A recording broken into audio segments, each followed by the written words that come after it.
De Pablo a los Efesios. La historia de cómo Pablo llegó a la ciudad de Éfeso es realmente interesante. Puedes leerla en Hechos capítulo 19. Éfeso era una ciudad enorme, el epicentro de la adoración a la mayoría de los dioses griegos y romanos. En esta ciudad, Pablo tuvo una labor misionera realmente efectiva y muchas personas se convirtieron en seguidores de Jesús. Años más tarde, después de haber sido aprisionado por los romanos, Pablo escribió esta carta. El flujo de pensamiento en la carta se divide en dos mitades muy claras. En la primera mitad, Pablo explora la historia del Evangelio, cómo toda esta historia llega a su clímax en Jesús y en la creación de su comunidad multiétnica de seguidores. La segunda mitad de esta carta se enlaza con la primera con la palabra pues, y aquí Pablo explora cómo la narrativa del Evangelio debe afectar cada parte de nuestras vidas a nivel personal, en nuestros vecindarios, comunidades y familias. Así que profundicemos para ver cómo Pablo desarrolla todos estos temas. El capítulo 1 se inicia como un hermoso poema al estilo judío, donde Pablo alaba a Dios Padre por las cosas asombrosas que ha hecho en Cristo Jesús. Desde la eternidad pasada, el Padre determinó elegir y bendecir a el pueblo del pacto. Recuerda aquí la familia de Abraham y a Génesis 12, versículos 1 al 3. Y a través de Jesús, ahora cualquier persona puede ser adoptada en esta familia. La muerte de Jesús cubre aún nuestros peores pecados, nuestros peores fracasos, y encontramos en Jesús la gracia de Dios. De hecho, dice Pablo, la gracia ha abierto un camino completamente nuevo para nosotros entender cada parte de nuestras vidas. Él dice en el capítulo 1, verso 10, que el propósito de Dios era reunir bajo el dominio de Cristo, título que significa Mesías, todas las cosas, tanto en el cielo como en la tierra. El plan de Dios siempre fue tener una numerosa familia de seres humanos restaurados, unificados en Jesús el Mesías. Este propósito divino se hizo claro, dice Pablo, cuando nosotros fuimos hechos parte de esa familia.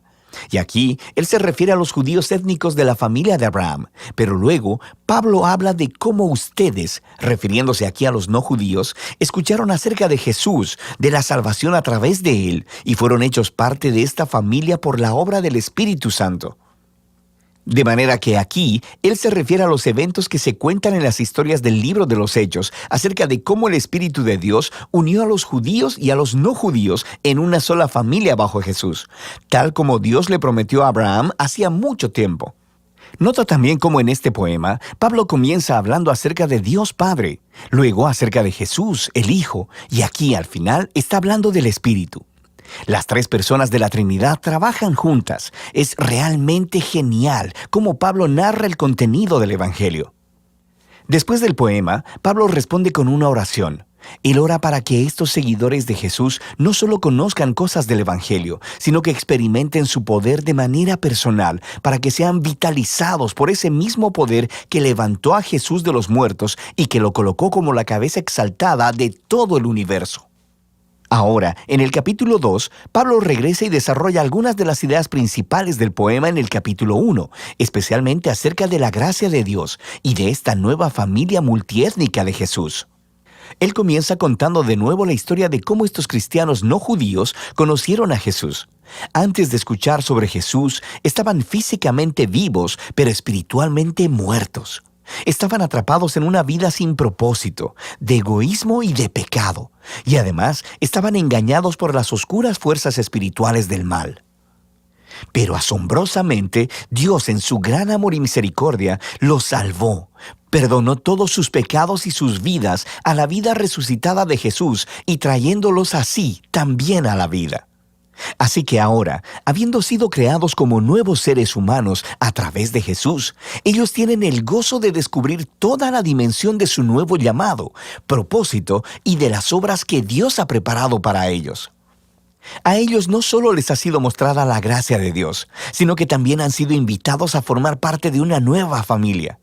Antes de escuchar sobre Jesús, estas personas no judías no solo estaban apartadas de Dios, sino también estaban apartadas de su pueblo del pacto, la familia de Abraham. Y por una razón realmente práctica, los mandamientos del pacto del Sinaí formaban una especie de frontera alrededor de la familia del pacto. Eran como una barrera que mantenía alejadas a la mayoría de las personas no judías.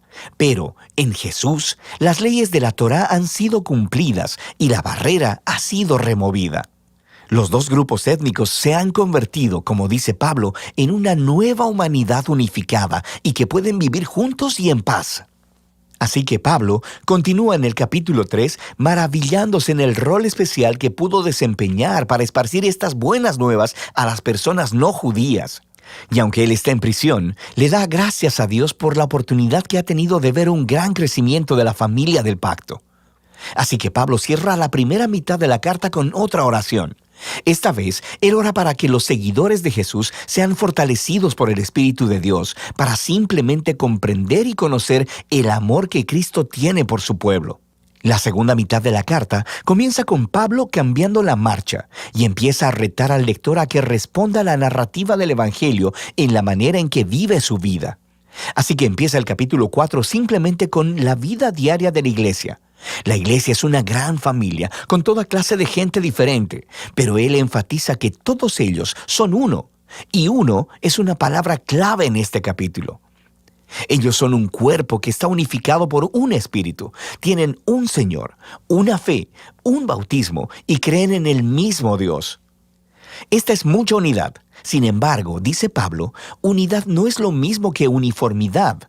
Continúa explicándoles cómo la nueva familia de Jesús consiste de muchas clases de personas diferentes, pero todas son empoderadas por el Espíritu Santo, usando cada una sus talentos especiales y sus pasiones para servir, amarse unos a los otros y así edificar a la iglesia.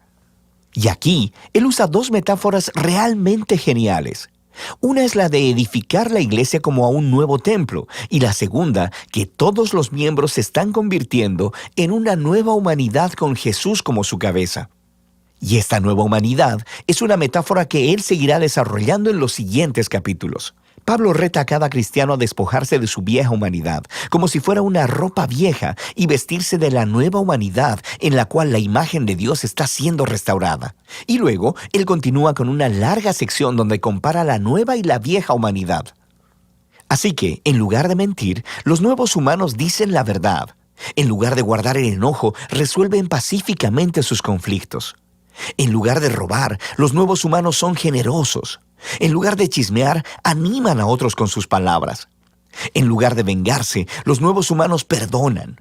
En lugar de satisfacer todo impulso sexual, los nuevos humanos cultivan el dominio propio de sus deseos corporales. En lugar de emborracharse, los nuevos humanos están bajo la influencia del Espíritu de Dios, y Pablo describe de 4 maneras diferentes cómo luce esta influencia. Las primeras 2 tienen que ver con el canto, cantar juntos y también cantar a solas. Y es muy interesante que lo primero que Pablo piensa acerca de cómo trabaja el Espíritu en las vidas del pueblo de Jesús es el canto y la música. La tercera señal de la influencia del Espíritu es estar agradecido en todo. Y la cuarta es que el Espíritu obligará a los seguidores de Jesús a ponerse por debajo de los demás y a considerar a los demás como más importantes que ellos mismos. Y Pablo desarrolla este cuarto punto, mostrando cómo funciona en el matrimonio cristiano. Tienes a una esposa que sigue a Jesús. Ella es llamada a respetar a su esposo y a permitir que él se haga responsable de ella. Y el esposo es llamado a amar a su esposa y a usar su responsabilidad para someter su agenda egoísta y priorizar el bienestar de su esposa por encima del suyo. Y Pablo dice que esta clase de matrimonio está representando la narrativa del Evangelio. Las acciones del esposo imitan a Jesús, su amor y autosacrificio. Las acciones de la esposa imitan a la iglesia, quien permite que Jesús la ame y la renueve. Luego, Pablo aplica la misma idea entre los hijos y los padres, y también entre los esclavos y amos. Pablo cierra la carta recordándoles a estos cristianos sobre lo real que es la maldad espiritual. Estos son seres y fuerzas que tratarán de socavar la unidad del pueblo de Jesús y dañar su nueva humanidad. Así que Pablo los reta a permanecer firmes y a vestirse de una armadura metafórica, la cual él describe en detalle.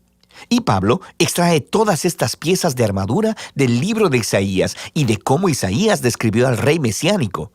Así que ahora, como seguidores del Mesías, debemos hacer nuestros los atributos del Mesías, ya que formamos el cuerpo de Jesús. De manera práctica, creo que Pablo quiere que los cristianos empiecen a formar nuevos hábitos, utilizando la oración, las escrituras y nuestras relaciones de los unos con los otros para proactivamente ayudarnos a crecer y a madurar como seguidores de Jesús. Y esa es la carta a los Efesios, una muy poderosa.